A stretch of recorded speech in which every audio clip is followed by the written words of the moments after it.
with A&J. So how to align your marketing plan with your strategic plan. So welcome everybody. Okay, my name is Adam Clark, and I'll introduce myself a little bit more and talk a little bit more about One Bold Step, but we'll get started right now. So welcome, just go over the agenda real fast. So we'll cover our ground rules, we'll do a few introductions as I mentioned, and then we'll talk a little bit about why we're doing this. Just so you guys know, you're visible on screen for the most part. Right now you're muted, but if you have any questions as we go, please unmute yourself and kind of stop us. We want this to be really interactive. So we'll talk a little bit about our why. We'll also go into how to align. So how do you align the strategic plan, and also your marketing plan. So we have a few slides to cover, and then we'll get into more of the deep dive Q&A. So definitely hold your questions if you want to, or you can just chime in as we go. As I mentioned, my name is Adam Clark, and I'm the president of One Bold Step. Jen Jurgens, who is to my left, at least in the Zoom screen right now, she is the owner and also CEO of One Bold Step. And we are a marketing agency that believes everything can be more efficient. So especially sales and marketing. We are a marketing operations. Oh, there's one more that I'm gonna invite. Welcome, Robert, as we go. We believe everything can be more efficient, and we kind of fall onto these lean principles that we follow as we go through and align and actually create your marketing plan. So we believe marketing is measurable and therefore manageable and always a value add, so not just overhead. But more importantly, I want to introduce our guest today, which Jay Hidalgo.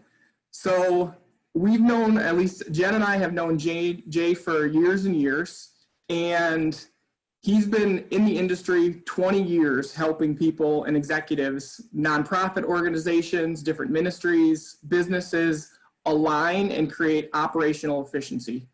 I want to mention that Jay is definitely a connector. It seems like Jay knows everyone in Grand Rapids, in West Michigan. So if you haven't heard his name, I would be shocked. Welcome, Jay. Anything to add or say? Hi, Jay. Thank you, Adam. Thank you very much. Yeah, if I know everybody in Grand Rapids, just means I'm old. That's all it means. So, thank you. What's if I know you today, now we know everyone in Grand Rapids. So thanks for that. Thanks. Hey, I'm glad to do it. I love connecting good people with good people. So. Yes. I don't know if Lance is on, but he brought up a great point the other day. Oh, I'm going to admit him right now. Lance Beaudry, he brought up a great point. He said, everything starts with Jay Hidalgo. So different connections start with Jay. So Lance, I'll use that quote to kick this off for Jay. So, but really, why did we end up doing this? And as you can see, we're kind of figuring this out as we go, but we really wanted to do more than just a webinar.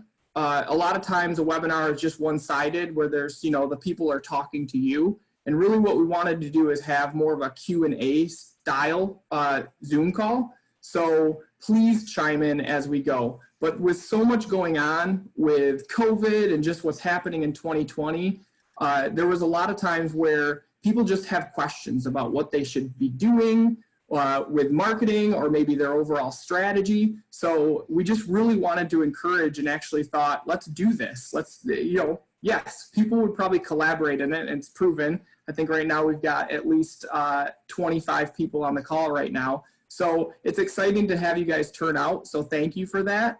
Another big piece was, everybody's kind of has this Zoom fatigue. So if we can actually get people to collaborate over a call, that's really, really important. So please do that as we go. So that's why we created this, and we're excited to have you on. So Jay and I are going to tag team a little bit of an introduction to the topic today. And that shouldn't take more than, I think, 15 to 20 minutes is our goal to talk about why we have this stance, why it's so important to align marketing to an overall strategic plan. And then the idea is it'll really be open at the end for any questions, and we'll do Q&A until we run out of time. We'll take more questions in the chat window and follow up with folks if we don't get to them during this time together. So what we decided to do was make an analogy for why we should align our marketing plan to our strategic plan.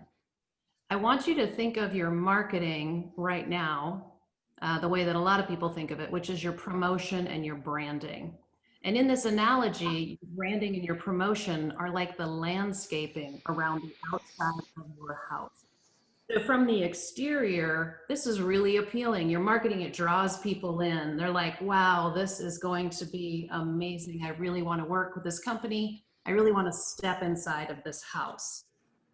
What sometimes happens though, that once you get inside the house, things don't look as nice as they did from the exterior, from the promotion, from the marketing messaging.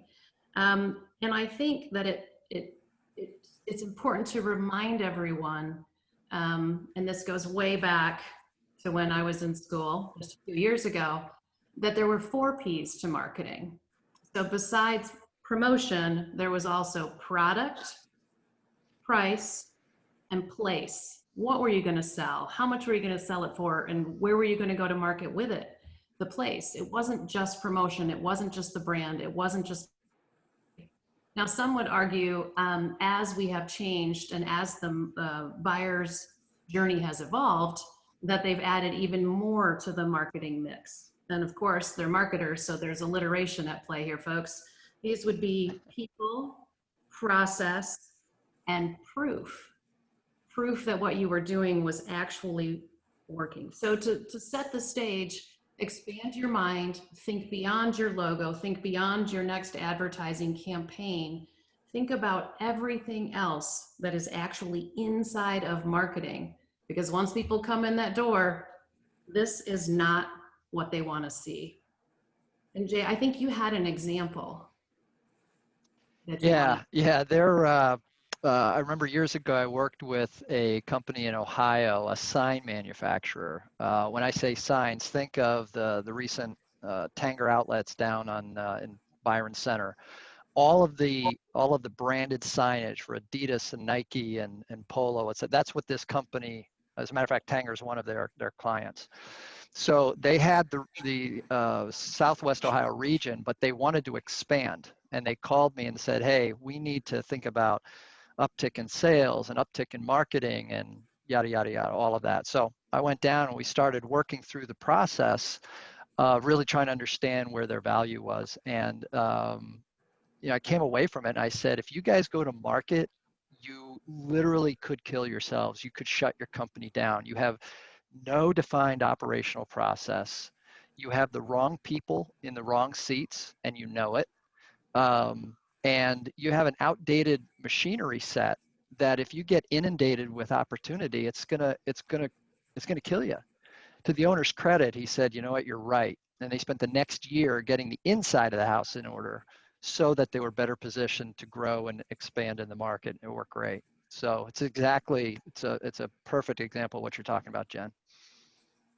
So thanks, Jay. Let's move on with the analogy, and let's talk a little bit about the strategic plan as it relates to building a house.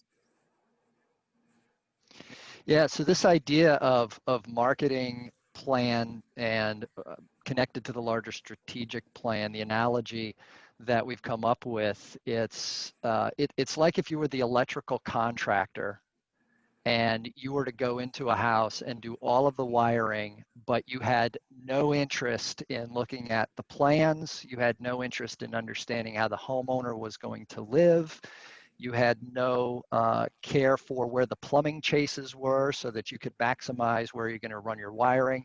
You just said, I'm doing my electrical wiring and I'm not really taking anything into consideration. And that's a very myopic view. And if any of you have been in either remodeling or housing or anything like that, you wouldn't want that. You'd want kind of the bigger picture to be taken care of. So in the same way, if you go to the next slide, Jen, and Jen referred to the 7 Ps, the strategy, the corporate company overall strategic plan for an organization takes into account all of these areas. We want to know things like our mission and our vision. Where are we going? What are we about? We have to have the revenue and profit model. We have to understand what our operations are about. And you've got the marketing element as well. How are we going to promote this? How are we going to brand and communicate? How are we going to attract buyers to our product and service? So that's all part of this overarching plan. So it's virtually impossible, just like the electrical can't do the electrical by itself without understanding the blueprints. It's almost impossible for a marketing organization to do what they need to do without being tied to and involved with the larger strategy for the organization. So I want to step back and just talk a little bit about effective strategy planning from a higher level, whether it's a company strategic plan. Jen, you can go to the next slide. Hey, Jay, Or before you jump your into marketing. that, I have a question. Yeah, yeah. I'll be the first one to chime Yeah. in for a question. So as you talk All about right. strategic plan, who should be involved with your strategic plan? Because I know, right now we're talking about marketing, aligning with your strategic plan, but who really should be involved from an organizational level? So I'll answer that two ways. One is really starting with company leadership and company leadership from the different disciplines. So I would look at your sales leadership, marketing leadership, operational leadership, financial leadership, human resource leadership. Anybody in those roles would be part of the process. The second way of answering it is determining of those folks who tend to be the most developmental, forward-thinking, vision-oriented folks, where versus those that tend to be highly task-oriented and task-driven. If you get too operational in creating a strategic plan, you can really cut yourself off at the knees. Not that those operational people shouldn't be part of the conversation, but you really want that that developmental and forward-thinking group to really be driving the conversation. Okay. So great question. And then the key would be bringing them all together and walking through the process of understanding and walking through these 9 principles, which I'll quickly address. I'm not going to bore you to tears here, but principle number 1 is you want each of those coming in with a manage the whole mentality. What we like to say is, when I'm coming into that meeting, I'm going to act like I'm the owner of the store. I'm not just representing sales. I'm actually thinking like, I own this store. What would I do if I were the owner of the store? The second point about breakthrough being horizontal is we want each of those disciplines to speak into each other. We did a remodel here a couple of years ago in our home, and I loved it when the plumbing guy and the electrical guy were actually talking about where they were going to run the chase, to make sure that both the plumbing and the wiring was consistent, and it saved us some money. So we want groups speaking into each other's areas because that's what brings breakthrough. And then the third point kind of leads to that if we do that, then we can arrive at the truth. We have to be honest with where we are, with what's going on. And that point about being honest of where we are brings us to the fourth point, perspective before planning. This is probably the biggest, whether it's just your marketing plan or your strategic plan, the biggest area that I see is that organizations fail to get the proper perspective before they go into planning. They start too often with the question, well, where do we want to go? But this little device here that I use to get directions never gives me directions until it first determines where I am. Once I determine that, then I can figure out where I want to go. Number 5 is about making the vision clear, really defining what does that roadmap look like, what does that destination look like, and not only getting agreement with the team, but making sure that that's being shared throughout the organization. And then, just like any trip that we're taking, we want to focus on the wins. WIN stands for what's important now, and we might have a long-term play in what we're doing from a strategic and or marketing perspective, but we need to take a look at maybe every 90 days. What are we going to focus on now that's going to set us up for the next thing? It's like a long road trip. Kids, we're going to stop in 3 to 4 hours. We're going to eat, but after that, we'll figure out what's going to be next. Form follows function is the next piece, and that's really what we were alluding to earlier. Unless we have the right people, the right systems, the right tools, and people in the right seats, then the structure that we need is really not going to help our plan. So we put the plan together, and then we ask, do we have the right structure to make it move forward? The eighth point there is constant adaptation. About every quarter, we should be looking at the plan. We should be making tweaks based on new information, new insights that we have. And then annually, we should be looking at the entire plan and making sure that it's still taking us to where we want to go. And then lastly, I know a lot of you on the phone know this in principle, but in practice, if you plan the work and then work the plan will work. And implementation is so, so important. I hear more in the planning process that, well, we tried it before, but we got together, we put it in a binder, it's now on the shelf, and we went back to doing what we were always doing. So there has to be an intentionality and a planned effort for making sure, and accountability, and making sure the plan is actually getting executed. So if you take these 9 principles and you think of this house analogy, and you bring both the marketing discipline underneath the overarching banner of the strategic plan, you're going to have success. Jay, I'm going to stop. Just another question. Number 4, perspective before planning. Is that really looking at like what you've done in the past before you start to plan? Is that really what that means? Well, we can gain a lot of perspective from the past and make an honest assessment of what did we learn from what we've done. But we also want to take a look at what is going on now. So we ask questions like, let's talk about the things that are working. Let's talk about the things that are not working. Let's talk about the things that we just don't have answers for, where we need to gain clarity. Let's look outside and take a look at the patterns and trends that are going on within our market and within the market beyond that. What is the current state of our existing product set? Is our product in a place where the market is booming for it, or are we actually in a place where the market's tanking? We have to ask ourselves, why are we even investing in this product line anymore? So that all of those, learning from the past, but really assessing our current state from a variety of different viewpoints can give us that clear perspective. Okay, thank you. All right. So bringing it back to our house analogy, in continuing this storyline here, the marketer would kind of like the real estate agent, right? So marketing helps to present the company, but if we present something that's a mess internally, who actually wins and who loses? Well, we all lose because we presented something that looked great on the outside and didn't actually work.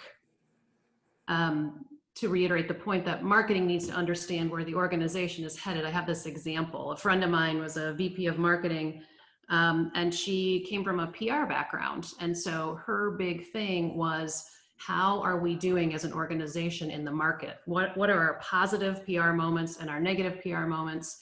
How are we landing each of our markets? And this was a regional organization.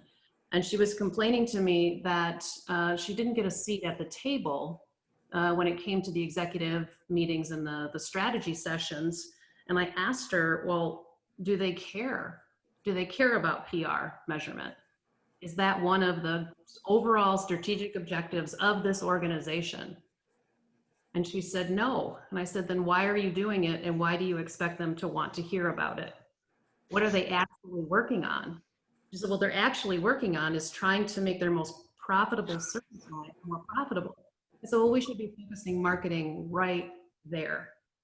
And it seems obvious, but it's not, because as marketers, we can sometimes get stuck in what we think we just need to do because it's a part of marketing versus where is the company going and where can the marketing be the most effective for those company goals.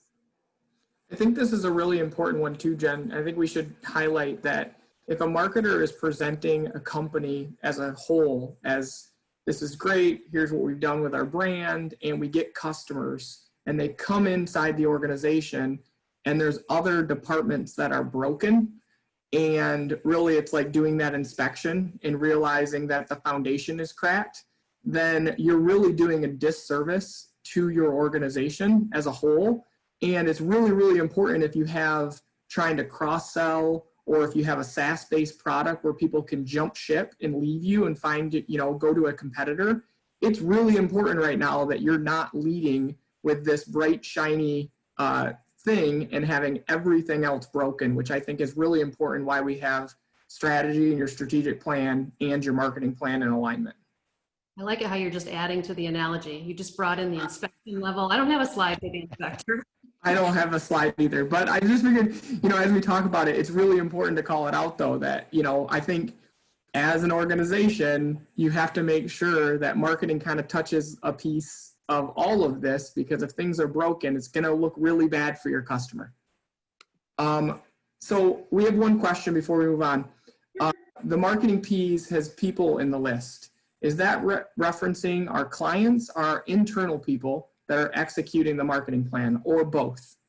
It's actually meant to reference your internal people.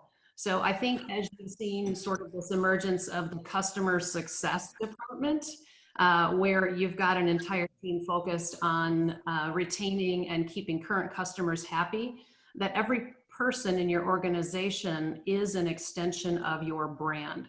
So the way that they're talking to current customers and to prospective customers, that it is a part of marketing, that they all sound like, look like, feel like the brand. And so I believe it primarily refers to your team. Thanks, Tom. That's not a silly question. You're the first one to ask the question, so thank you. Thanks, Tom. So bringing it back to how do we align marketing with the strategic plan?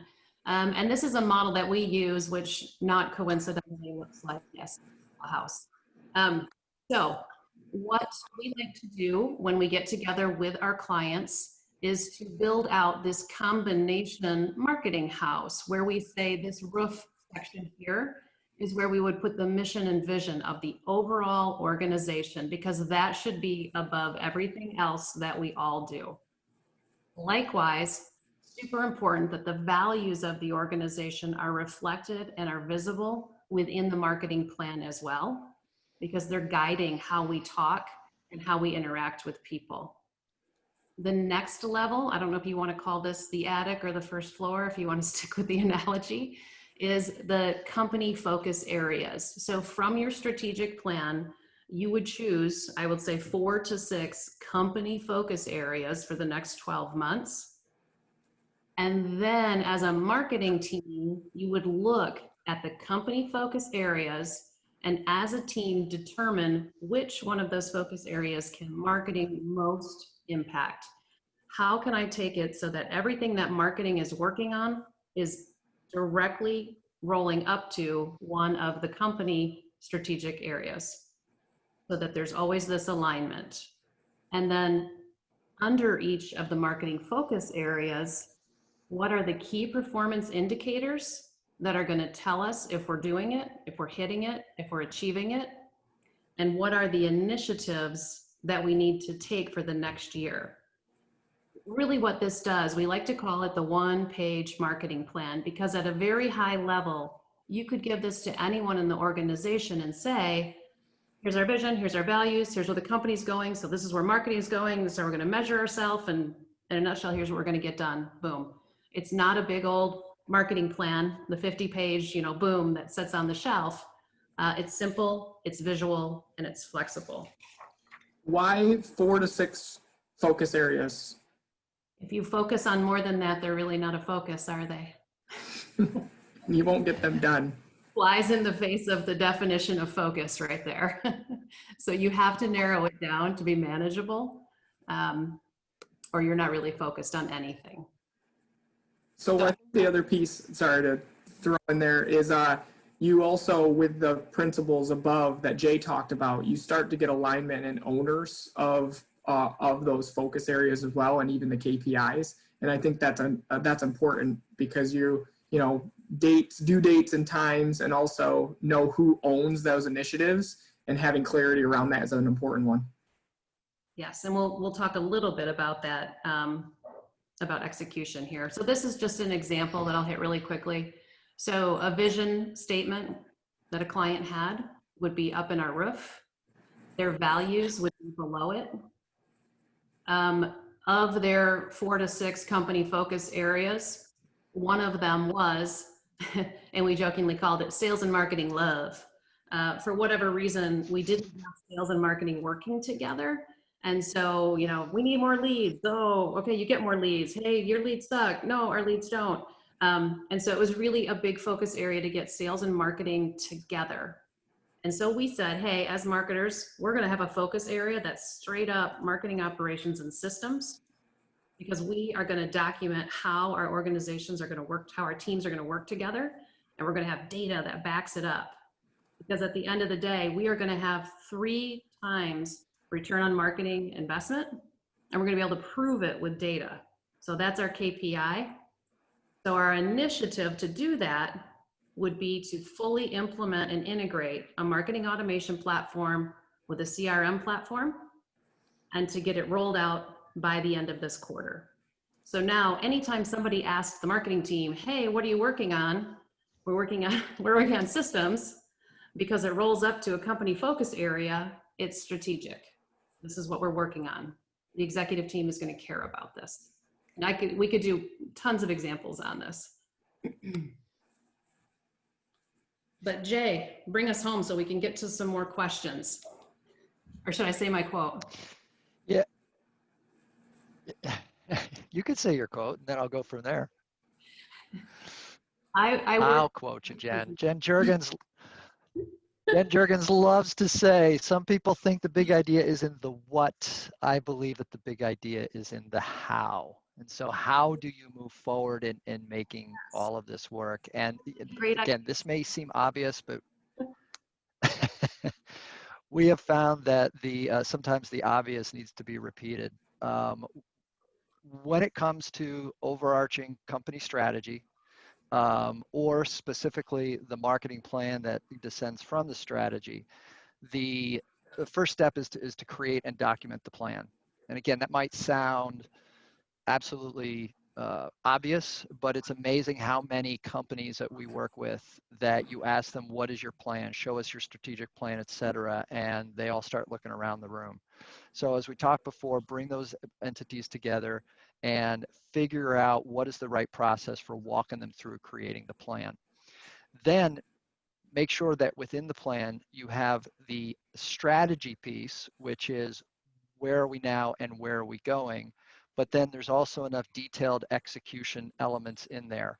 I love to answer the question, how much of what by when, and who's responsible for creating the how much of what by when. So we talked a little bit about those wins. What's important now? Those are oftentimes framed in terms of initiatives that somebody is working on, and it shows that executional piece. Thirdly is making the work visible, making sure that everybody within the organization has the appropriate level of information to understand that this is where we're going, and making sure that they understand that they're all rowing to the same place together. And then finally, a continual improve of the process. We continually look at the plan. We continually look at how we're executing on the plan. We're always asking the question, how can we make it better? How can we make it more efficient? How can we get the better results in a faster way? And if these elements are brought intentionally, and that's a key word, intentionally into the organization, you're going to see success. So we have a comment on the chat, and I think it is relevant because it talks about improving process, but it's, these leads are weak, you're weak. And it's an Alec Baldwin quote. And it's for closers. Thanks, Tom and Greg. But it's true, this continual improvement of process, because I think if the strategy is to grow and to generate sales, usually you know where you're, put a plan in place to go after that, right? But then as well, if marketing and sales aren't aligned on what leads are good leads or bad leads, so there's this continual process of adjusting and making sure that you're on the same page and you're actually creating good, valuable leads for your sales team. So Jay, Jen, do you want to talk a little bit about that piece? I kind of wanted to finish Tom's quotes with coffee is for closers and second place gets a set of steak knives. Tell myself. Well, I do want to I want to talk about that, but I want to hit everybody's questions because is there a time check you want to give us, Adam? Yeah, well, so I think we're want to ask right now. Okay. Is this the first question you'd like us to hit there, Adam, or is somebody This else? is the first question. So is now the time to try new marketing avenues or expand on tried and true? So I sat in on a fascinating Grand Rapids Econ Club luncheon yesterday, featuring the economists that they bring in every year. Alan, I think it's Ballou is how it's pronounced.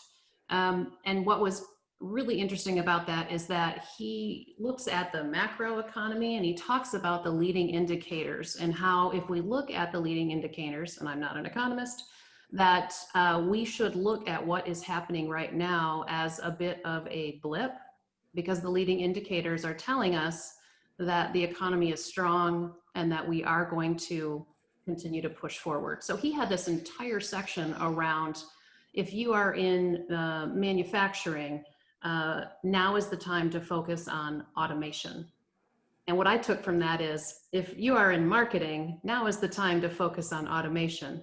Because what we're going to run into is a continually growing market and a continually shrinking labor force.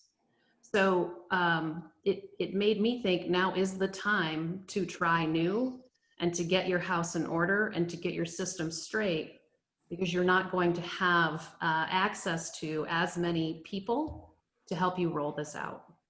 So that's my most recent perspective on it. Jay, anything you'd want to add?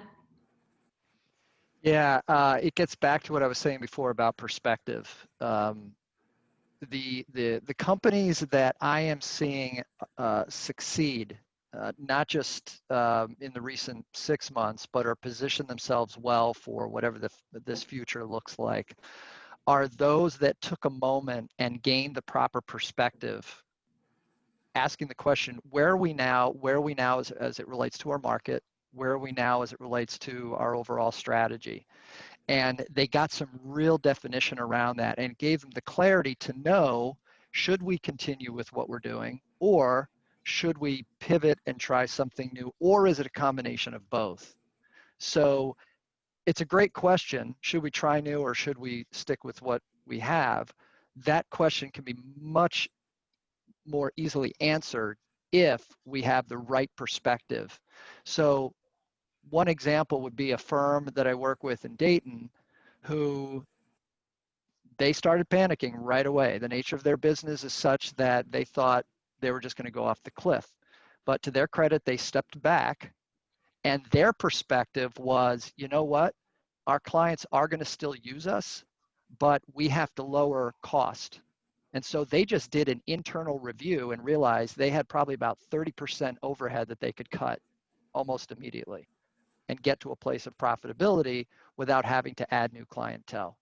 So that was their perspective. It had nothing to do with trying anything new on the outside. It was just really about realigning on the inside. So that perspective is a huge, huge piece that I would advocate. I would also throw out that if tried and true has an ROI and you can measure that ROI, I would be thinking about how do I continue that and look at whether the current market has shifted that at all. Because what worked last year is probably different than what's working or going to work in the future, especially with the circumstances that we're in. So if you can really measure it though from a marketing perspective, and it's all about that ROI piece. So we have another question. So on Slack, thank you. So the marketing machine is a house. As there are so many pieces to it, what's a sound foundation to build the machine? And he said hashtag HubSpot. So little pitch right there. But I guess the question, what's a sound foundation to build the machine? I think there's multiple layers to that foundation if we're talking about it. So. Well, I'll jump in. We have worked with a number of CRMs, a number of marketing automation systems, and somewhere in our marketing assets, we've got this wonderful MarTech 5000, which is a representation of the 5,000 different marketing and sales software solutions that are on the market right now, or were as of 2018. So there's probably the MarTech 7500 now.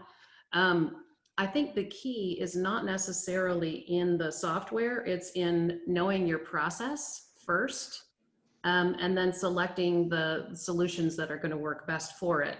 And when you look at these solutions, integration is, I think, the biggest key for me. We will try to work with things like MailChimp if a client's really, on MailChimp, but MailChimp is really hard to consistently get data in and out of because things change in their platform. That shies me away from them. It doesn't have anything to do with the fact, yes, can they send emails? Can they track emails? Absolutely. Can their back end stay open and accessible for other integration points? No. So I think looking at how your process you want it to work, your sales process, and then start to pick out some platforms that are easily integrated with each other so you can have that full 360 view of the customer in one place.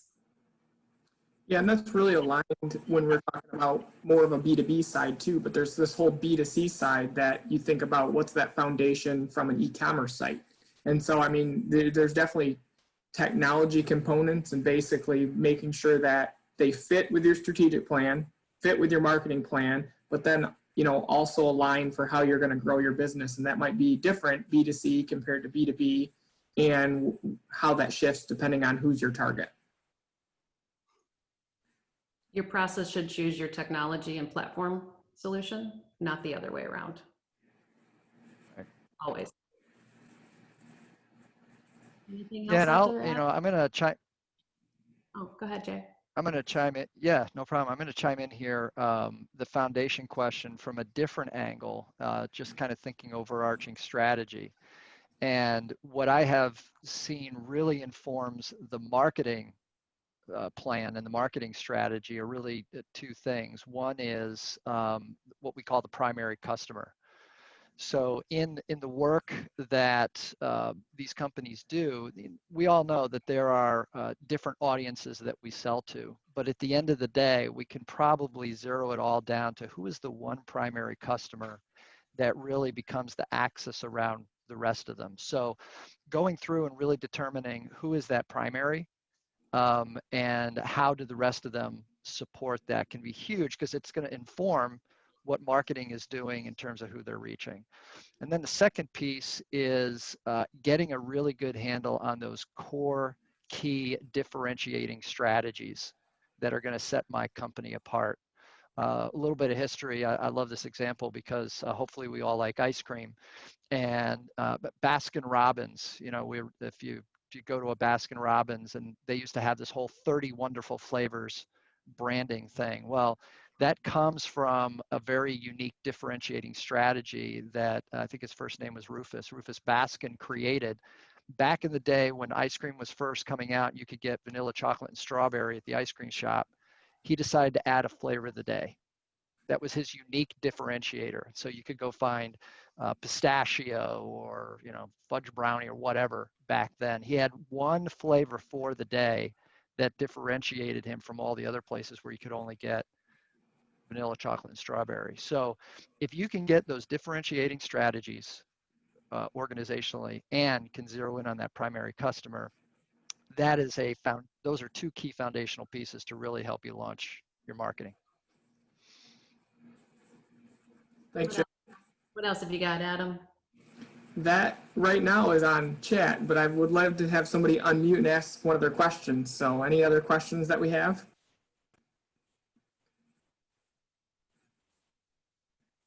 Don't be shy. This is the point where everybody acts like a junior hire who's been asked to read their homework. You just put your head down, hope they don't call on me, right? Yes. And what's scary is I know people on this Zoom call, so I could start, calling people out like Lance and Jason. Oh, call them out. Yeah. We can start calling people out if we need to. We'll go back to your lead gen question, Adam. You want to restate that one and we'll dig into that while we've got a few minutes? Yeah, so I think the question was, we talked about, we were joking about the leads a week, how that whole process improvement piece. Yeah. And I think we should talk a little bit about how do you validate that the leads are good ones and how do you collaborate, starting even with a strategic plan all the way down to now your marketing plan and constant process improvement. I think that the way that we like to go about it is that we start with what we think we know. about the progression of somebody who is completely unaware of our company or our product, all the way to the point that they become a customer. So I tend to break everything down into more of a data-driven model. So, you know, what do the people who are unaware of us that also fit, to Jay's point, our primary customer look alike? What do they do as they start to get engaged with us? And what are we going to do to help them go through that process? And I hate to call it the demand gen waterfall, Jay, we're going back in time, but how many points do they need to accrue for their behaviors in each phase? And we, you know, we can set these up with different CRM and MA tools now, but you can't set them and forget them. You can think you know how many leads are going to become, we'll call them marketing qualified leads, meaning they're doing a little bit with us, how many become sales qualified leads, how many turn into a proposal, how many turn into a customer, but you don't know what you don't know.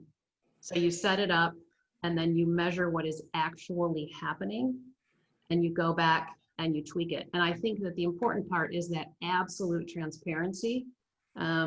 It's not that the leads are weak, it's that we are working on improving the leads. And it's not that sales can't close deals, it's that sales is working on closing deals. And it's an ongoing process. Because once we gather this data, the really cool and extra geeky part is that we can actually model this work and then strengthen our argument in the first part and redo that process again. So we don't know until we can do it and prove it. Anything you'd add there, Jay? Well, there's a great little saying that I picked up along the way. It's not original to me. I can't quote original things like Jen can, but it's misaligned expectations are resentments waiting to happen.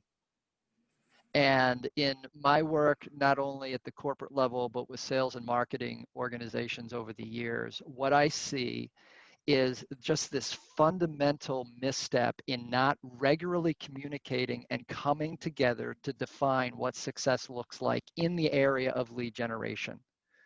I mean, the reality is sales wants really good leads and marketing wants really good leads. And yet those two organizations do not come together.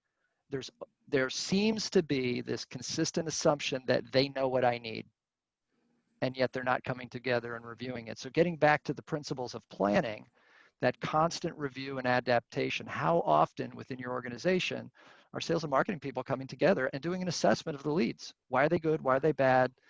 Why are they not good, et cetera? And what can we do to improve? And if that were part of the mix, I think a lot of these issues would go away. So I want to call out that Tom, thank you. He had a question for the rest of the participants, if people are willing to share, not just the panel, but he wanted to know, what is the lead flow for your business the last 4 weeks versus June, July, and August?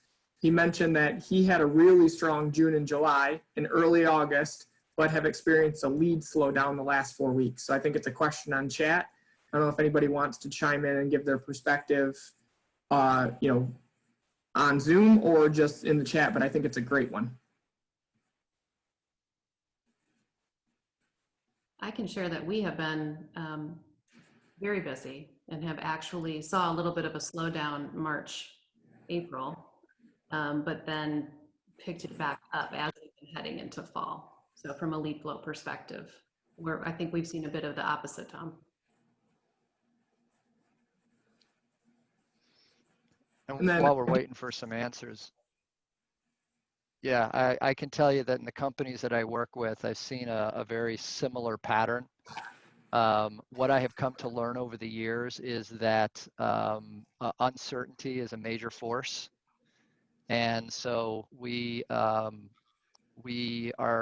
entered into a season right now where you have a lot of major, both global and national events that are creating uncertainty.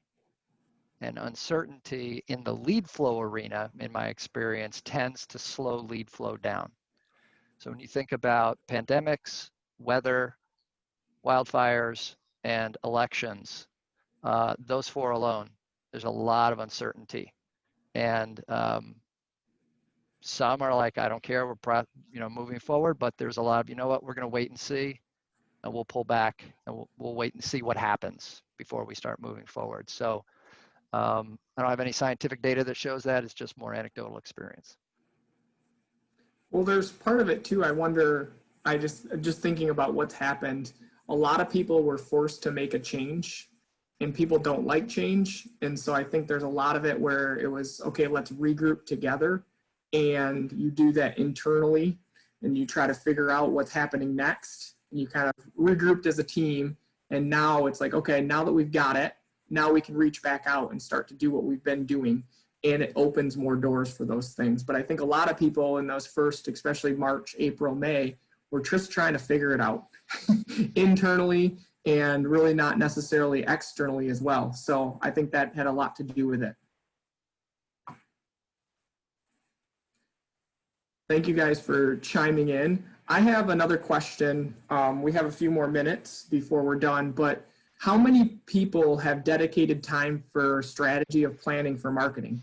I'd love to know in the chat how many people actually have dedicated time to actually plan for it. And then Jay, a question that came up privately was, why don't more people take on strategic planning? Wow, there's somewhere, I wish I had it in front of me, there's a list of about 12 to 13 reasons that Forbes magazine did a study years ago to say why. There's a couple of reasons. A, they don't know, there's oftentimes a lack of understanding of how to go through the process. I know I need to create a strategic plan, I just don't know how. So that's one reason. Experience. I worked at such and such company, and we would get together for our offsite every year, and we would go through the planning process, and then we'd come back to our office and nobody ever talked about the plan, et cetera. It's a waste of time. So that's another big reason that I hear. Those are probably the two main reasons. Third might be a misunderstanding of the cost.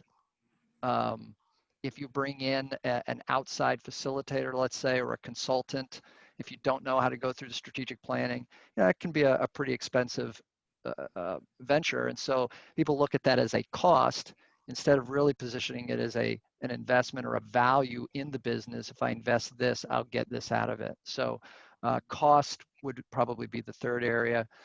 And then the fourth, which is always so ironic to me, is, well, we just don't have time. To which I respond, look, we all have the same amount of time in a day. It's just really, you've decided you're not going to invest time in this. You're not going to invest time in working on the business. You're just going to invest your time in working in the business, which is fine, but it's not going to get you to the place that you ultimately want to be. So those are some of the conversations that I've had over the years on this topic. So Lance says we talk about marketing on a weekly basis, less on strategy and more on process improvement, which I think is definitely important. Oh.